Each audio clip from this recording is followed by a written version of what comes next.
Welcome to Told in Pieces, a podcast where stories unfold one part at a time.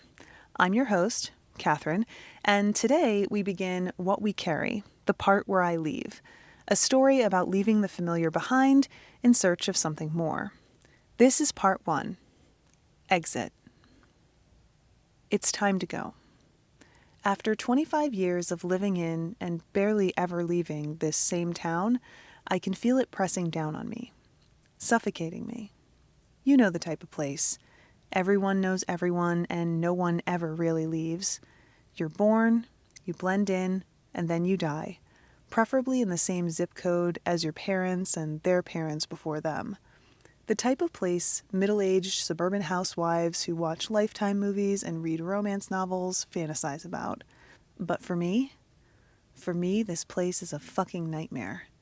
Okay. Maybe nightmare is a little dramatic, but it sure as hell isn't peachy keen like some people pretend it is, especially not for someone like me, someone who doesn't fit the mold and isn't willing to fake it anymore just to make Thanksgiving dinners less awkward. Ask my parents and they'll tell you I'm finding myself, which is their polite way of saying that they've lost complete control over their less than impressionable son. Not that they'd ever say that part out loud while chatting up their lifelong friends, all of whom have been together since they've popped out of the womb. Truth is, I'm just different. I like being alone. I hate sports. Strike one and strike two for my high school football star father. The look on his face when he realized I'd rather be turning wrenches than running drills, well, that was something else. A perfect blend of confusion, shame, and mild indigestion. Then there's my mom. She's the type to deal with things by pretending they're not happening. She puts on a big smile and insists that everything's fine, even as her picture-perfect suburban dream crumbles like a stale cookie. Some might call it optimism. I call it denial with a blowout and a Pinterest board. Then there's my sister and brother. I'm sandwiched right between them age-wise.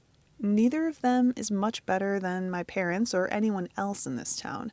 Both are more than willing to fall in line, and that includes being very open about how they don't understand why I have to be so difficult. Needless to say, no one gets me. No one approves.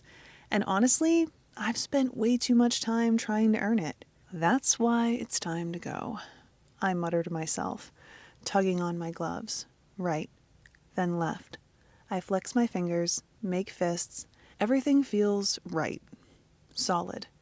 Ready. I turn the key. Click. The handlebars unlock.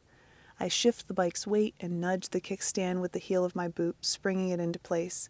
The kill switch is disengaged with the sharp plastic sound, and I hold down on the ignition. The engine rumbles to life beneath me. Steady. Impatient. Like it knows what's coming. I twist the throttle, shift into gear, no hesitation. And just like that, I leave it all behind.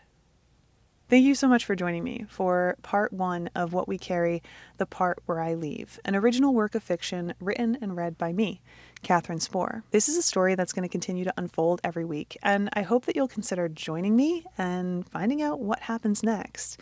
Of course, you can do that right here, or if you'd like, you can also do that over on Substack, where you can have the newest chapters emailed directly to your inbox and read along. There's also a lot of other fun stuff that's going to be happening over on Substack, and there's some fun stuff happening on our Instagram as well. So I'd like to invite you to check out both of those if you're so inclined. But whether you prefer reading or listening, I'm just glad you're here, and I look forward to seeing you in our next one. Until then, ride safe.